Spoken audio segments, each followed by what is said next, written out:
Hey everybody, this is Jake Warnberg, Auction Specialist, South Dakota.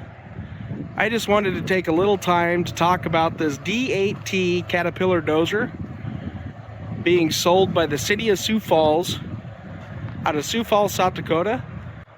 This dozer will be available on the May 2nd government auction at purplewave.com.